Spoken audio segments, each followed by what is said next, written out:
Just watched the president's speech from the Oval Office, and y'all did Joe dirty. I'm just gonna start with that statement because this man is like probably one of the best, kindest, good men that we've had in politics. And Republicans for years, Democrats in the last couple of weeks, like y'all did him dirty. As I said before in a previous video, I think a lot of it is ageism. I think the idea that somebody who is older is automatically signed up for all these problems, and because maybe physically they move a little bit slower or even mentally they move a little bit slower, the idea that they are incapable of doing what they need to do or they are somehow broken or should be shoved aside is deeply problematic. And probably the point of this video, which I want to get to because I don't want it to be like wah wah. I'm super adamant, like I've been, and I think a lot of people are. I'm going to vote for whoever the Democratic nominee is. And if that's Joe Biden, which it no longer will be, if that's Kamala Harris, which it definitely seems it will be, then that's who I'm going to vote for. But I think a dangerous precedent has been set. Joe Biden had a lackluster debate. Donald Trump had a shitty debate.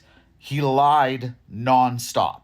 Joe Biden stumbled, was mellow, seemed like he struggled in ways, was tired, and y'all acted like that's it. And I feel like that's something that we have to speak truth to, which is, do we now expect our political leaders, humans, to never make a mistake, to never be wrong? Because if we do, I think that's something we need to know we're asking for and what the ramifications of that mean.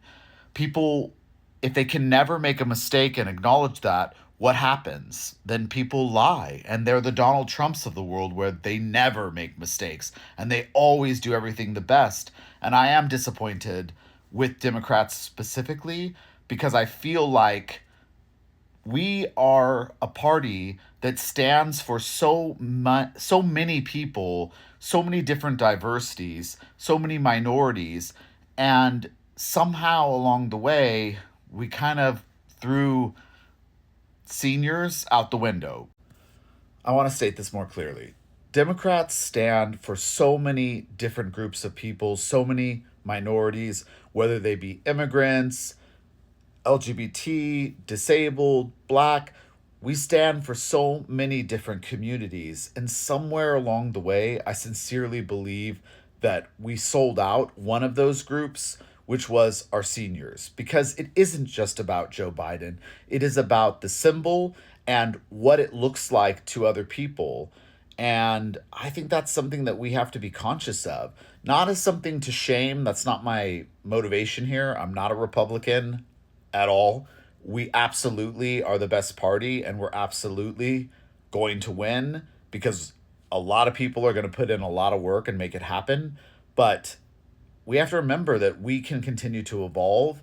And I think that we have to remember that seniors are part of our community and of our contingency of voters, and that we have to also respect them, whether they maybe struggle physically or even mentally, and not treat them like they are something to be discarded. And as a last kind of friendly reminder, I 100% supported Hillary Clinton in 2016. I canvassed in Nevada and Arizona.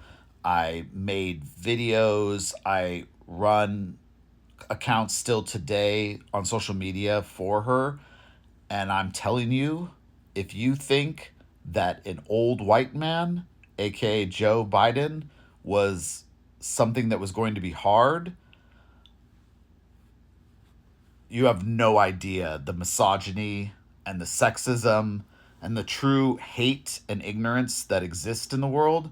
So just be excited, but know your enemy and know that it is not going to be easy.